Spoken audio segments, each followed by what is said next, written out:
Hallelujah, ದೇವರಿಗೆ ಸ್ತೋತ್ರ. ನಿದ್ದೆಯಿಂದ ಎದ್ದಿದ್ದೀರಾ? ಕರ್ತನ ಮಾತು ಕೇಳುವುದಕ್ಕೆ ಸಿದ್ಧರಾಗಿದ್ದೀರಾ? Good morning. ಒಳ್ಳೆ ದಿನಗಳಾಗಿ ಪ್ರತಿ ದಿನ ಇರಬೇಕಾದ್ರೆ ದೇವರೊಂದಿಗೆ ಪ್ರಾರ್ಥಿಸಬೇಕು. ಪ್ರಾರ್ಥನೆ. ಪರಿಶುದ್ಧ ದೇವರೇ, ನಿಮಗೆ ವಂದನೆಗಳು.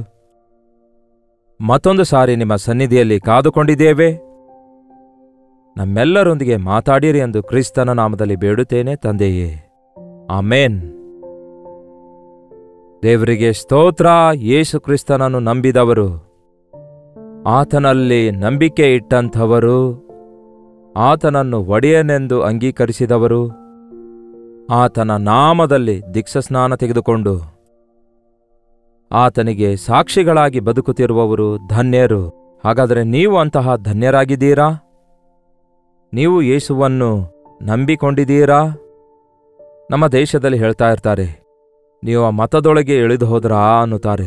ಇದು ಇಳಿದು ಹೋಗುವ ಮತವಲ್ಲ, ಇದು ಒಂದು ಮತವೇ ಅಲ್ಲ. ಯೇಸು ಕ್ರಿಸ್ತನು ತೋರಿಸಿರುವುದು ಒಂದು ಮಾರ್ಗ. ಯೇಸು ಇದ್ದ ಕಾಲದಲ್ಲಿ ಯೇಸು ಯಹೂದ ಮತವನ್ನೇ ಖಂಡಿಸಿದರು. ಮತದ ವೈರಾಗ್ಯದಲ್ಲಿರುವಂತಹ ಮೂಢ ಭಕ್ತರ ಕುರಿತು ಎಚ್ಚರಿಸಿದ್ರು. ಕೆಲವು ಸಾರಿ ಕೇಳ್ತಾ ಇರ್ತಾರೆ, ನಿಮಗೂ ಆ ಮತದ ಮತ್ತೇರಿದೆಯಾ ಅನ್ನುತ್ತಾರೆ. ಮತ್ತೇರುವುದೇನು? ಇದೇನಾದರೂ ಬ್ರ್ಯಾಂಡಿ ಆಗಿದೆಯಾ, ವಿಸ್ಕಿ ಆಗಿದೆಯಾ, ಮತ್ತೇರಿಸುವುದಕ್ಕಾಗಿ ಸರಾಯಿ ಆಗಿದೆಯಾ? ಕ್ರೈಸ್ತವ್ಯ ಎನ್ನುವಂಥದ್ದು ಒಂದು ಮತ್ತೇರಿಸುವುದಲ್ಲ. ಇಟ್ ಈಸ್ ರಿಯಲ್, ಸತ್ಯ, ಅನುಭವ. ಅದು ಕೂಡ ವೈಯಕ್ತಿಕವಾದ ಅನುಭವ. ಯೆಹೋವನು ಎಷ್ಟು ಒಳ್ಳೆಯವನು ಎಂದು ರುಚಿ ನೋಡಿ ತಿಳಿದುಕೊಳ್ಳಿರಿ.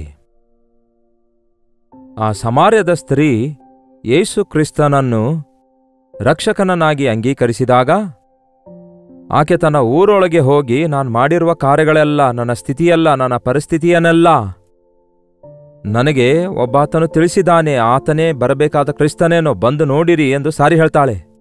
ಆತನೇ ರಕ್ಷಕನಾಗಿರ್ಬೋದು ಎಂದು ಊರವರಿಗೆ ಹೇಳಿದಾಗ ಆ ಊರಲ್ಲಿ ಅನೇಕರು ಯೇಸುವಿನ ಬಳಿಗೆ ಬಂದು ಅವರು ಕೂಡ ತಮ್ಮಷ್ಟಕ್ಕೆ ತಾವೇ ಯೇಸು ಹೇಳಿರುವ ಮಾತು ಕೇಳಿ,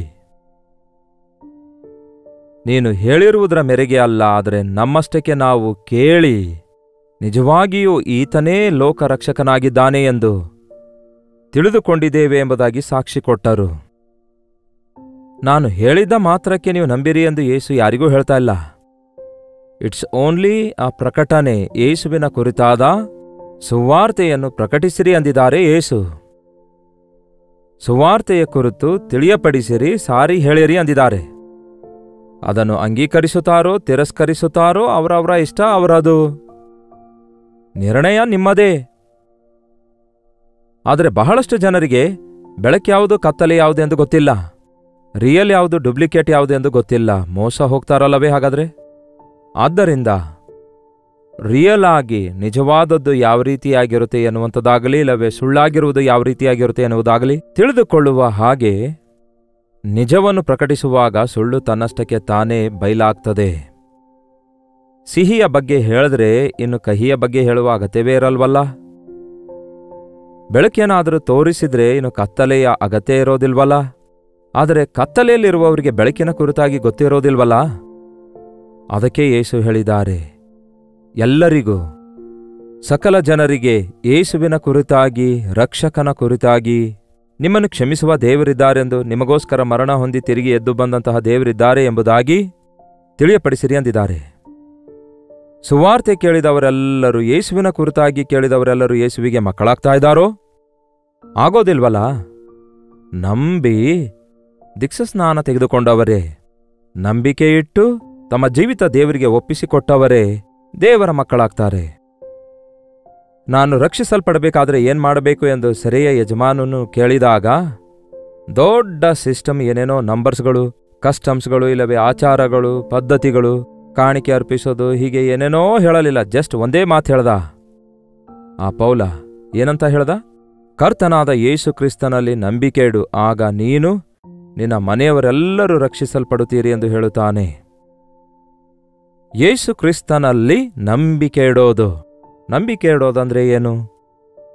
ನಿರೀಕ್ಷಿಸಲ್ಪಟ್ಟಿರುವುದರ ನಿಜ ಸ್ವರೂಪವೇ ಈ ನಂಬಿಕೆಯಾಗಿದೆ. ನೋಡಲಾರದೆ ನಂಬುವುದೇ ನಂಬಿಕೆಯಾಗಿದೆ. ನೋಡದೇ ಇರುವುದನ್ನು ನಂಬುವುದೇ ನಂಬಿಕೆಯಾಗಿದೆ. ನಂಬಿಕೆ ಇಲ್ಲದೆ ದೇವರನ್ನು ಮೆಚ್ಚಿಸುವುದು ಅಸಾಧ್ಯ ಎಂಬುದಾಗಿ ಇಬ್ರಿಯರಿಗೆ ಬರೆದ ಪತ್ರಿಕೆಯಲ್ಲಿ ಬರೆಯಲಾಗಿದೆ. ನಂಬಿಕೆ ಇಲ್ಲದೆ ದೇವರನ್ನು ಮೆಚ್ಚಿಸುವುದು ಅಸಾಧ್ಯ. ಅದೇನೋ ನೋಡಿ ಪ್ರಿಯರೇ, ಮನುಷ್ಯನು ಲೋಕದಲ್ಲಿ ಎಲ್ಲವನ್ನೂ ನಂಬುತ್ತಾನೆ, ಆದರೆ ದೇವರಲ್ಲಿ ನಂಬಿಕೆ ಇಡಬೇಕಾದಾಗ ರುಜು ಕೇಳ್ತಾನೆ. ನೋಡಿ ಪ್ರಿಯರೇ, ಬೆಳಗ್ಗೆ ಎದ್ದ ಕೂಡಲೇ ನಾವು ಎಲ್ಲವನ್ನೂ ನಂಬುತ್ತೇವೆ.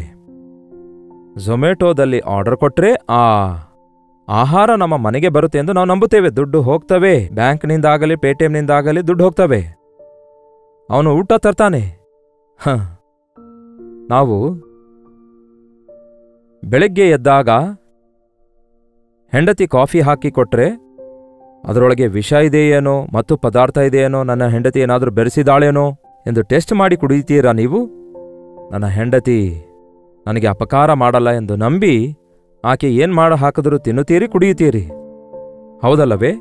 ನೀವು ಒಂದು ಕುರ್ಚಿಯ ಮೇಲೆ ಕೂತ್ಕೊಳ್ಬೇಕಾದಾಗ ಈ ಕುರ್ಚಿ ನನ್ನನ್ನು ಹೊರಬಲ್ಲದೋ, ಇದರ ಕಾಲು ಗಟ್ಟಿಯಾಗಿವೆಯೋ ಇಲ್ಲವೋ ಎಂದು ಟಪಟಪ ಅಂತ ಬಡಿದು ಕೂತ್ಕೊಳ್ತೀರೋ? ಎಷ್ಟು ಯಥಾರ್ಥವಾಗಿ ಕೂತ್ಕೊಳ್ತೀರಲ್ಲವೇ? ಒಂದು ಬಸ್ ಮೇಲೆ ಬೋರ್ಡ್ ನೋಡುವಾಗ, ನಿಮ್ಮ ಊರಿಗೆ ಹೋಗುವ ಬೋರ್ಡ್ ಅದರ ಹೆಸರಿರುವಾಗ ಅದನ್ನು ಹತ್ತು ಕೂತ್ಕೊಳ್ತೀರಷ್ಟೇ. ಇದು ಅಲ್ಲಿಗೆ ಹೋಗುವ ಬಸ್ ಆಗಿದೆಯಾ? ಈ ಡ್ರೈವರ್ಗೆ ಲೈಸೆನ್ಸ್ ಇದೆಯಾ? ಹೌದಲ್ಲವೇ? ಈ ಬಸ್ ಕಂಡೀಷನ್ನಲ್ಲಿದೆಯಾ ಎಂದು ಸಂದೇಹ ಪಟ್ಟರೆ ನೀವು ಎಲ್ಲಿಗೂ ಹೋಗೋದಿಲ್ವಲ್ಲ. ನಂಬುತ್ತಾ ಇದ್ದೀರಿ, ಎಲ್ಲವನ್ನೂ ನಂಬುತ್ತಾ ಇದ್ದೀರಿ. ತಿಂಗಳ ಕೊನೆ ಬಂದ ಕೂಡಲೇ ಸಂಬಳ ಬರುತ್ತೆ ಎಂದು ನಂಬುತ್ತೀರಿ. ಆದರೆ ದೇವರ ವಿಷಯ ಬಂದ ಕೂಡಲೇ ರುಜುವುಗಳು ಬೇಕು ಅನ್ನುತ್ತೀರಿ. ದೇವರು ಮಾಡಬಲ್ಲರೋ, ಡಾಕ್ಟರ್ಸ್ ಮಾಡಬಹುದು ಅಂದುಕೊಳ್ತಿದ್ದೇವೆ. ಆದರೆ ದೇವರ ಮೇಲೆ ನಂಬಿಕೆ ಇಡಿ ಪ್ರಿಯರೇ. ಒಂದು ವಿಷಯ ಮಾತ್ರ ನೆನಪಿಟ್ಕೊಳ್ಳಿ, ನಂಬಿಗಸ್ತರಾಗಿದ್ದಾರೆ ಪ್ರಿಯರೇ ಯೇಸು. ಆತನನ್ನು ನಂಬಿದವರಿಗೆ ಆತನ ಎಂದಿಗೂ ಕೈ ಬಿಡೋದಿಲ್ಲ. ಆತನು ಮಾತು ಕೊಟ್ಟರೆ ನೆರವೇರಿಸುತ್ತಾರೆ. ನನ್ನ ಕರ್ತನು ಇದನ್ನು ಮಾಡಬಲ್ಲನು ಎಂದು ದಿನಕ್ಕೆ 100 ಸಾರಿ ಹೇಳ್ಕೊಳ್ರಿ. ನಿಮ್ಮೊಳಗೆ ನಿರುತ್ಸಾಹವಾಗಲಿ ಅಪಜಯವಾಗಲಿ ಇರುತ್ತವೇ ಏನೋ ಒಂದು ನೋಡಿರಿ, ಇರೋದಿಲ್ಲ. ನನ್ನ ಕರ್ತನು ಸಮರ್ಥನು. ಸ್ಕ್ಯಾನಿಂಗ್ ರಿಪೋರ್ಟ್ ನಂಬುತ್ತೀರಿ, ಅಯ್ಯೋ ಏನಾಗುತ್ತೋ, ಮಗುವಿಗೇನಾಗುತ್ತೋ. ನನ್ನ ಕರ್ತನು ಕೊಟ್ಟ ಗರ್ಭಫಲ ಅದು. ಗರ್ಭಫಲವು ಯೆಹೋವನು ಕೊಡುವ ಬಹುಮಾನ. ತಾಯಿಯ ಗರ್ಭದೊಳಗೆ ಎಲುಬುಗಳು ಯಾವ ರೀತಿ ಬೆಳೆಯುತ್ತವೆ ಎಂದು ದೇವರಿಗೇ ಗೊತ್ತು ಎಂದು ನಂಬಿ ದೇವರಿಗೆ ಮೊರೆಯಿಡಿರಿ. ಮನುಷ್ಯರಿಗೆ ಹೇಳ್ಕೊಂಡ್ರೆ ಕ್ಯಾನ್ಸರ್ ಏನಾದರೂ ಬಂದರೆ ನೀವು ಸಾಯ್ತೀರಿ ಅನ್ನುತ್ತಾರೆ. ನಿಮಗೆ ಎಂದಿಗೂ ಮಕ್ಕಳಾಗಲ್ಲ ಅನ್ನುತ್ತಾರೆ. ನೀನು ದರಿದ್ರನು, ನೀನು ಕೆಲಸಕ್ಕೆ ಬರೆದವನು, ನಿನಗೆ ಉದ್ಯೋಗ ಸಿಗಲ್ಲ ಅನ್ನುತ್ತಾರೆ. ನೀನು ಒಬ್ಬ ಮೂರ್ಖಳು, ನಿನಗೆ ಮದುವೆ ಆಗಲ್ಲ ಅನ್ನುತ್ತಾರೆ. ಹೀಗೆ ಎಷ್ಟೋ ಜನ ಏನೇನೋ ಹೇಳ್ತಿರ್ತಾರೆ. ಅದರ ಕುರಿತು ಯೋಚಿಸುತ್ತಾ ಕುಗ್ಗಿ ಹೋಗುತ್ತಾ ಇರಬೇಡಿ. ಎಷ್ಟೋ ಜನ ಇಂಥವರ ಮಾತು ಲೆಕ್ಕಿಸುತ್ತಾರೆ ಹೊರತು ದೇವರು ಹೇಳಿದ ಹಾಗೆ ನಾನು ನಿಮ್ಮ ಸಂಗಡ ಇರುತ್ತೇನೆ, ನಾನು ನಿಮ್ಮ ಕೈ ಬಿಡುವುದಿಲ್ಲ, ತೊರೆದು ಬಿಡುವುದಿಲ್ಲ, ನಿಮ್ಮನ್ನು ಸ್ವಸ್ಥಪಡಿಸುವ ಯೆಹೋವನು ನಾನೇ, ನನ್ನ ಕಣ್ಣುದೃಷ್ಟಿ ನಿಮ್ಮ ಮೇಲಿದೆ, ನಾನು ಅನುಮತಿಸಿದ ಹೊರತು ನಿಮ್ಮ ತಲೆ ಕೂದಲಲ್ಲಿ ಒಂದೂ ಉದುರುವುದಿಲ್ಲ, ಬಾ ಕಣ್ಣಿನ ಗುಡ್ಡೆಯಂತೆ ನಾನು ನಿನ್ನನ್ನು ಕಾಪಾಡ್ತಿದ್ದೇನೆ ಎಂದು ಹೀಗೆ ಹೇಳಿ ಪ್ರಾಣದಂತೆ ಪ್ರೀತಿಸುವ ದೇವರ ಮಾತು ನಂಬುವುದಿಲ್ಲವೋ? ನಂಬಿ ಪ್ರಿಯರೇ. ನಂಬುವುದು ನಿಮ್ಮಿಂದ ಆಗುವುದಾದರೆ ನಂಬುವವನಿಂದ ಸಮಸ್ತವೂ ಸಾಧ್ಯ. ಏನು ನೀವು ಯಾವ ಒಂದು ಗಂಡಾಂತರದ ವಿಷಯವನ್ನು ನೀವು ಎದುರಿಸುತ್ತಾ ಇದ್ದೀರಿ? ಯಾಕೆ ಸಂದಿಗ್ಧತೆಯೊಂದಿಗೆ ಅನುಮಾನದೊಂದಿಗೆ ಇದ್ದೀರಿ? ಯಾಕೆ ಕಳವಳದೊಂದಿಗೆ ಆ ಕಡೆ ಈ ಕಡೆ ತಿರುಗುತ್ತಾ ಏನೋ ಮಾಡಿ ನಿಮ್ಮ ಕಾರ್ಯ ನೆರವೇರಿಸಿಕೊಳ್ಳಬೇಕು ಎಂಬುದಾಗಿ ಅಡ್ಡದಾರಿ ಕೆಟ್ಟದಾರಿ ಹಿಡಿಯುತ್ತಾ ಇದ್ದೀರಿ? ದೇವರ ಮೇಲೆ ನಂಬಿಕೆ ಇಡಿರಿ. ನಿಮ್ಮ ಮನಸ್ಸನ್ನು ಕಳವಳಗೊಳ್ಳಲು ಬಿಡಬೇಡಿರಿ. ಕರ್ತನು ನಿಮಗೆ ಮಾತು ಕೊಟ್ಟರೆ ಖಂಡಿತವಾಗಿ ನೆರವೇರಿಸುತ್ತಾರೆ, ನಿಮಗೆ ಮೇಲನ್ನೇ ಮಾಡ್ತಾರೆ ಹೊರತು ಕೇಡು ಮಾಡುವ ಆತನಲ್ಲ. ನಾನು ಇಲ್ಲಿ ಪ್ರಾರ್ಥನೆ ಮಾಡೋದಾದರೆ ದೇವರು ಎಲ್ಲೋ ದೂರ ಇದ್ದಾರೆ, ಆತನು ಹೇಗೆ ಕೇಳ್ತಾನೆ ಎಂಬುದಾಗಿ ಒಮ್ಮೆ ನಾಸ್ತಿಕರು ಹೀಗೆ ವಾದಿಸ್ತಾ ಇದ್ರಂತೆ. ಹೋಗಯ್ಯ, ದೇವರು ನಿನ್ನ ಪ್ರಾರ್ಥನೆ ಕೇಳಲು ಇಲ್ಲೇನಾದರೂ ಟೆಲಿಫೋನ್ಸ್ಗಳಿವೆಯಾ? ಆ ಕಾಲದಲ್ಲಿ ಟೆಲಿಫೋನ್ಸ್ ವೈರ್ ಮೂಲಕ ಇದ್ವಲ್ಲ, ಇತರ ಕಂಟ್ರೀಸ್ಗಳಲ್ಲಿಯೂ ಆ ಸಮುದ್ರದ ಮೂಲಕ ಕೇಬಲ್ಸ್ ಹೋಗ್ತಾ ಇದ್ವು. ಕೇಬಲ್ ಇದ್ದಾಗ ಫೋನಲ್ಲಿ ಮಾತಾಡ್ತಿದ್ದೇವಲ್ಲವೇ, ಅಂದ್ರೆ ಕೇಬಲ್ ಇದ್ದಿದ್ದಕ್ಕೆ ಮಾತಾಡ್ತಿದ್ದೇವೆ. ಹೆವೆನ್ಗೆ ಕೇಬಲ್ ಎಲ್ಲಿದೆ ಅನ್ನುತ್ತಾ ಇದ್ರಂತೆ. ಅದಕ್ಕೆ ತಾನೇ ದೇವರು ಸೆಲ್ಫೋನ್ ಕಂಡು ಹಿಡಿಯುವಂತೆ ಮಾಡಿದ್ರು. ಈ ದಿನ ನಮ್ಮ ಸೆಲ್ಫೋನ್ಗಳಿಗೆ ಕೇಬಲ್ಸ್ ಇವೆಯಾ, ವೈರ್ಸ್ಗಳಿವೆಯಾ? ಇಲ್ಲಿ ಮಾತಾಡಿದ್ರೆ ಎಲ್ಲೋ ಇದ್ದಂತಹ ಅಮೆರಿಕದಲ್ಲಿರುವವರಿಗೆ ದೂರದೇಶ ಪ್ರಪಂಚದಾದ್ಯಂತ ಎಲ್ಲಿದ್ದವರ ಸಂಗಡವೂ ಕೂಡ ನಾವು ಮಾತಾಡಬಹುದು. ಒಬ್ಬ ಮನುಷ್ಯನೇ ಇಂತಹ ಸಾಧಕ ಕಾರ್ಯಗಳನ್ನು ಮಾಡುವುದಾದರೆ ಮಾನವನು ಸಮಸ್ತದರ ಮಾಹಿತಿ ಪಡೆಯಲು ಆಕಾಶದಲ್ಲಿ ಸ್ಯಾಟಲೈಟ್ ಕೂಡ ಇಟ್ಟಿದ್ದಾನೆ. ಹಾಗಾದರೆ ನಿಮ್ಮನ್ನು ನನ್ನನ್ನು ಸೃಷ್ಟಿಸಿರುವ ಸೃಷ್ಟಿಕರ್ತ ನಮ್ಮ ಪ್ರಾರ್ಥನೆ ಕೇಳುವುದಿಲ್ಲವೋ? ನಮ್ಮ ಪ್ರಾರ್ಥನೆ ಕೇಳದಂತೆ ಆತನ ಕಿವಿ ಕಿವುಡಾಗಿಲ್ಲ? ರಕ್ಷಿಸಲಾರದ ಹಾಗೆ ಆತನ ಹಸ್ತವು ಮೋಟುಗೈಯಾಗಿಲ್ಲ. ಕಿವಿಯಿದ್ದು ಕೇಳಲಾರದೆಯೂ, ಕೈಯಿದ್ದು ಸಹಾಯ ಮಾಡಲಾರದೆಯೂ, ಕಣ್ಣಿದ್ದು ನೋಡಲಾರದೆಯೂ, ಬಾಯಿಯಿದ್ದು ಮಾತಾಡಲಾರದೆಯೂ ಇರುವ ಮೂಕದೇವರು ಆತನಲ್ಲ, ನಮ್ಮೊಂದಿಗೆ ಮಾತಾಡುವ ದೇವರಾಗಿದ್ದಾರೆ ಎಂದು ನಂಬಿರಿ. ನಂಬಿದರೆ ನೀವು ನಿಮ್ಮ ಜೀವಿತದಲ್ಲಿ ಅದ್ಭುತ ಕಾರ್ಯ ನೋಡ್ತೀರಿ. ಯಾಕೆ ನಿಮ್ಮ ಜೀವಿತದಲ್ಲಿ ಅದ್ಭುತ ಕಾರ್ಯಗಳಿಲ್ಲ? ಯೇಸು ಕ್ರಿಸ್ತನು ಹುಟ್ಟಿ ಬೆಳೆದಿರುವ ಸ್ಥಳದಲ್ಲಿ ಆ ಕಾಲದ ಜನರ ಅಪನಂಬಿಕೆಯಿಂದ ಯೇಸು ಅಲ್ಲಿ ಹೆಚ್ಚು ಅದ್ಭುತ ಕಾರ್ಯ ಸೂಚಕ ಕಾರ್ಯಗಳನ್ನು ಮಾಡಲಿಕ್ಕಾಗಲಿಲ್ಲ. ಅವರು ಆತನ ಬಗ್ಗೆ ಅಂದ್ಕೊಂಡರು ಬಡಗಿಯನ ಮಗ ಎಂಬುದಾಗಿ. ಎಂಬ ಒಂದು ನಿರ್ಲಕ್ಷ್ಯ ಭಾವನೆಯಲ್ಲಿ ಯೇಸುವಿನ ವಿಷಯದಲ್ಲಿರುವಾಗ ಯೇಸುವನ್ನು ನಂಬಲಾರದಕ್ಕಾಗಿ ಯೇಸು ಅಲ್ಲಿ ಅದ್ಭುತ ಕಾರ್ಯಗಳನ್ನು ಮಾಡಲಿಕ್ಕಾಗಲಿಲ್ಲ. ನಮ್ಮ ಅಪನಂಬಿಕೆಯಿಂದಲೇ ನಮ್ಮ ಜೀವಿತದಲ್ಲಿ ಅದ್ಭುತಗಳು ನಡೆಯುವುದಿಲ್ಲ. ನಿಮ್ಮ ಜೀವಿತದಲ್ಲಿ ಅದ್ಭುತಗಳಿವೆಯಾ? ಅದ್ಭುತ ಸ್ವಸ್ಥತೆಗಳಾಗ್ತಿವೆಯಾ? ಅದ್ಭುತವಾಗಿ ದೇವರ ಸಹಾಯ ಹೊಂದುತ್ತಾ ಇದ್ದೀರಾ? ಅದ್ಭುತವಾಗಿರುವಂತಹ ದೇವರು ಕೊಡುವ ದಿವ್ಯ ದಾನಗಳನ್ನು ಹೊಂದಿಕೊಳ್ತಾ ಇದ್ದೀರಾ? ಇಲ್ಲದಿರುವುದಾದರೆ ಅದು ದೇವರಿಂದ ಕೈಲಾಗುವಂಥದ್ದಲ್ಲ, ಅಸಾಧ್ಯವೂ ಅಲ್ಲ, ದೇವರ ಬಳಿಯಲ್ಲಿ ಇಲ್ಲದಕ್ಕಾಗಿ ಅಲ್ಲ, ಆದರೆ ನಿಮ್ಮ ಅಪನಂಬಿಕೆಯಿಂದಲೇ ಅವುಗಳನ್ನು ನೀವು ಹೊಂದಿಕೊಳ್ಳಲಿಲ್ಲ. ನಂಬಿ ಪ್ರಿಯರೇ, ನನ್ನ ಕರ್ತನು ನನ್ನ ಪ್ರಾರ್ಥನೆ ಕೇಳಿದ್ದಾರೆ ಎಂದು ನಂಬಿರಿ. ಪ್ರಾರ್ಥನೆಯಲ್ಲಿ ನೀವು ಏನೆಲ್ಲ ಬೇಡಿಕೊಳ್ಳುವಿರೋ ಅವು ನಿಮಗೆ ದೊರಕುವವು ಎಂದು ನಂಬುವುದಾದರೆ ಅವು ನಿಮಗೆ ದೊರಕುವವು. ನಂಬಿ ಪ್ರಿಯರೇ, ನಂಬುವುದು ನಿಮ್ಮಿಂದಾಗುವುದಾದರೆ ನಂಬುವವನಿಂದ ಸಮಸ್ತವೂ ಸಾಧ್ಯ. ಪ್ರತಿಯೊಂದು ವಿಷಯದಲ್ಲಿ ನಮ್ಮ ದೇವರಿಗೆ ಅಸಾಧ್ಯವಾದದ್ದು ಯಾವುದೂ ಇಲ್ಲ. ನಮ್ಮ ಯೇಸು ನಮಗಾಗಿ ಪ್ರಾಣ ಕೊಟ್ಟ ಆತನಾಗಿದ್ದಾರೆ. ಯೇಸುವಿನ ಶಿಷ್ಯರಲ್ಲಿ ಒಬ್ಬನಾದ ತೋಮ, ನಾವು ಯೇಸುವನ್ನು ನೋಡಿದೆವು, ಪುನರುತ್ಥಾನನಾದ ಯೇಸುವನ್ನು ನೋಡಿದೆವು ಎಂಬುದಾಗಿ ಉಳಿದಂತಹ 10 ಮಂದಿ ಶಿಷ್ಯರು ಸಾಕ್ಷಿ ಕೊಡುತ್ತಾ ಹೇಳ್ತಾ ಇದ್ರೆ, ಆತನ ಪೊಕ್ಕೆಯೊಳಗೆ ನಾನು ಬೆರಳಿಟ್ಟು ನೋಡಿದ ಹೊರತು, ನಾನು ಆತನನ್ನು ಮುಟ್ಟಿ ನೋಡಿದ ಹೊರತು ನಂಬುವುದೇ ಇಲ್ಲ ಅನ್ನುತ್ತಾನೆ. ಅವನಿಗೋಸ್ಕರವೇ ಯೇಸು ಮತ್ತೆ ಪ್ರತ್ಯಕ್ಷನಾಗುತ್ತಾರೆ. ಬಾಯ, ಈಗ ಕೈಗಳನ್ನು ಮುಟ್ಟಿಯಾದರೂ ನೋಡಿ ನಂಬು, ನೋಡಿ ಆದರೂ ನಂಬು. ನಿನಗೆ ಅಷ್ಟು ನಂಬಿಕೆ ಇಲ್ಲದಿದ್ರೆ ನಿನಗೆ ರುಜು ಬೇಕಾಗಿರೋದಾದ್ರೆ ಕೇಳು. ಬೈಬಲ್ನಲ್ಲಿ ಅನೇಕರು ರುಜು ಕೇಳಿದ್ದಾರೆ, ದೇವರು ಅವರಿಗೆ ರುಜು ತೋರಿಸಿದ್ದಾರೆ.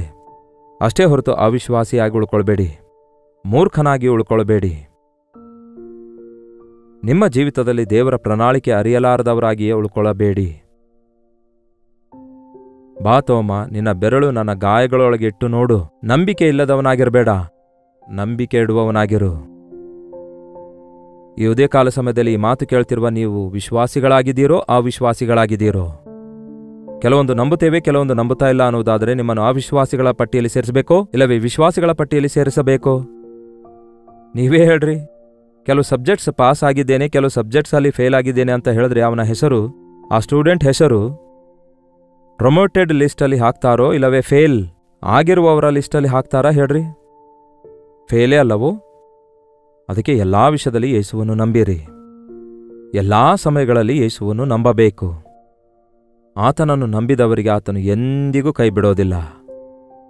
ಯಾವುದೇ ಸಮಸ್ಯೆ ನಿಮಗಿದ್ದರು, ಯಾವುದೇ ಹೋರಾಟ ನಿಮಗಿದ್ದರು, ನಿಮ್ಮ ಮೆಡಿಕಲ್ ರಿಪೋರ್ಟ್ಸ್ ತಾರುಮಾರಾಗಿದ್ದರು, ಮನುಷ್ಯರು ನಿಮ್ಮ ಬಗ್ಗೆ ಹೇಳುವ ಮಾತುಗಳೆಲ್ಲ ವ್ಯತಿರೇಕವಾಗಿದ್ದರು, ಪರಿಸ್ಥಿತಿಗಳೆಲ್ಲ ಪ್ರತಿಕೂಲವಾಗಿದ್ದರು, ಯಾವುದೇ ಪರಿಸ್ಥಿತಿಯಲ್ಲಾಗಲಿ ಎಂಥದೇ ಪರಿಸ್ಥಿತಿಯಲ್ಲಾಗಲಿ ದೇವರು ತನ್ನ ಅದ್ಭುತವನ್ನು ಮಾಡುತ್ತಾರೆ. ಎಲ್ಲ ಕೇಡಿನಿಂದ ನಿಮ್ಮನ್ನು ತಪ್ಪಿಸುತ್ತಾರೆ. ನಾನು ನಂಬಿದ ಯೇಸುವನ್ನು ನಾನು ಅರಿತುಕೊಂಡಿದ್ದೇನೆ ಅಂದಿದ್ದಾನೆ ಪೌಲನು.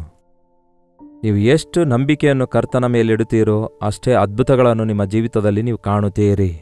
ಪ್ರಾರ್ಥನೆ. ಪರಿಶುದ್ಧ ದೇವರೇ, ಪ್ರೀತಿಯುಳ್ಳ ತಂದೆಯೇ, ನಿಮ್ಮಲ್ಲಿ ನಾವು ನಂಬಿಕೆ ಇಡುವಂತೆ ಸಹಾಯ ಮಾಡಿರಿ. ಕೇಳುವುದರಿಂದ ನಂಬಿಕೆ ಬರುತ್ತೆ ಎಂದು ಹೇಳಿದಿರಿ. ನಿಮ್ಮ ಕುರಿತಾದ ಮಾತುಗಳನ್ನು ಕೇಳುವ ಆಸೆ ನಮಗೆ ದಯಪಾಲಿಸಿರಿ. ನಿಮ್ಮ ಪರಿಶುದ್ಧ ವಚನಗಳನ್ನು ಓದಿ ಎಷ್ಟೆಲ್ಲ ಅದ್ಭುತಗಳನ್ನು ನಂಬಿದವರಿಗೆ ಮಾಡಿದಿರೆಂದು, ನಿಮ್ಮನ್ನು ಆಶ್ರಯಿಸಿದವರಿಗೆ ನೀವು ಎಂತಹ ಕಾರ್ಯ ಮಾಡಿದಿರೆಂದು ಗ್ರಹಿಸಿಕೊಳ್ಳಲು ಹಾಗೂ ನಾವು ಅವರಂತೆ ನಂಬಿಕೆಯಲ್ಲಿ ಅಭಿವೃದ್ಧಿ ಹೊಂದಲು, ನಂಬಿಕೆಯ ಮೂಲಕವೇ ಶೂರ ಕಾರ್ಯಗಳನ್ನು ಮಾಡುವುದಕ್ಕಾಗಿಯೂ, ನಂಬಿಕೆಯ ಮೂಲಕ ಅದ್ಭುತ ಮಹತ್ಕಾರ್ಯಗಳನ್ನು ನಮ್ಮ ಜೀವಿತದಲ್ಲಿ ಅನುಭವಿಸುವುದಕ್ಕಾಗಿಯೂ ಸಹಾಯ ಮಾಡಿರಿ. ಯಾರ್ಯಾರು ಯಾವ ಸಮಸ್ಯೆಯಲ್ಲಿ, ವ್ಯಾಧಿಯಲ್ಲಿ, ಎಂತಹ ಪರಿಸ್ಥಿತಿಯಲ್ಲಿ ಇದ್ದಾರೋ ಅಂಥವರನ್ನು ಈ ಸಮಯದಲ್ಲಿ ದರ್ಶಿಸಿರಿ. ವಿಶ್ವಾಸಿಗಳ ಸಮೂಹದೊಳಗೆ ಅವರನ್ನು ಸೇರಿಸಿರಿ ಎಂದು ಕ್ರಿಸ್ತನ ನಾಮದಲ್ಲಿ ಬೇಡುತ್ತೇನೆ ತಂದೆಯೇ, ಆಮೇನ್. ನಮ್ಮ ತಂದೆಯಾದ ದೇವರ ಪ್ರೀತಿಯು, ಮಗನಾಗಿರುವ ಕ್ರಿಸ್ತನ ಕೃಪೆಯು, ಆದರಣೆಕರ್ತನಾದ ಪವಿತ್ರಾತ್ಮನ ಸಹವಾಸವು ಕೂಡಿ ಬಂದಿರುವ ನಮ್ಮೆಲ್ಲರ ಸಂಗಡ ಇಂದಿಗೂ ಸದಾಕಾಲಕ್ಕೂ ನೆಲೆಯಾಗಿರಲಿ. ಆಮೇನ್. ದೇವರಿಗೆ ಸ್ತೋತ್ರ. ನಿಮ್ಮ ಪ್ರಾರ್ಥನಾ ಮನವಿ 8939731313 ನಂಬರ್ಗೆ ಹಾಗೂ ಇತರ ದೇಶದಿಂದಲೂ ವೀಕ್ಷಿಸುವುದಾದರೆ ಕೊಡಲ್ಪಟ್ಟ ಇದೇ ನಂಬರ್ಗೆ ಒಂದು ಟೆಕ್ಸ್ಟ್ ಆಗಲಿ ವಾಯ್ಸ್ ಮೆಸೇಜ್ ಮುಖಾಂತರ ವಾಟ್ಸಪ್ ಕಳಿಸಿಕೊಡಿರಿ. ನಿಮ್ಮ ಮನವಿಗಳೆಲ್ಲ ಪರಿಶೀಲಿಸಿ ನಿಮಗಾಗಿ ಪ್ರಾರ್ಥಿಸ್ತಿದ್ದೇವೆ. ನೀವು ಕೂಡ ಪ್ರಾರ್ಥಿಸಿರಿ. ನಮ್ಮ ಪ್ರಾರ್ಥನೆಗೆ ತಪ್ಪದೆ ದೇವರು ಉತ್ತರ ಕೊಡುತ್ತಾರೆ. ಡಾಕ್ಟರ್ ಜಯಪಾಲ್ ಕನ್ನಡ ಯೂಟ್ಯೂಬ್ ಚಾನಲ್ಗೆ ಸಬ್ಸ್ಕ್ರೈಬ್ ಮಾಡಿಕೊಳ್ಳಿರಿ, ಲೈಕ್ ಮಾಡಿರಿ, ಶೇರ್ ಮಾಡಿರಿ. ಕರ್ತನ ಚಿತ್ತವಿರುವುದಾದರೆ ಮತ್ತೆ ನಾಳೆ ಇದೇ ಅನುದಿನದ ಧ್ಯಾನ ಎಂಬ ಕಾರ್ಯಕ್ರಮದಲ್ಲಿ ಮತ್ತೆ ಭೇಟಿಯಾಗೋಣ. ಅಲ್ಲಿವರೆಗೂ ದೇವರ ಮಹಾಕೃಪೆ ನಿಮ್ಮೆಲ್ಲರೊಂದಿಗಿರಲಿ.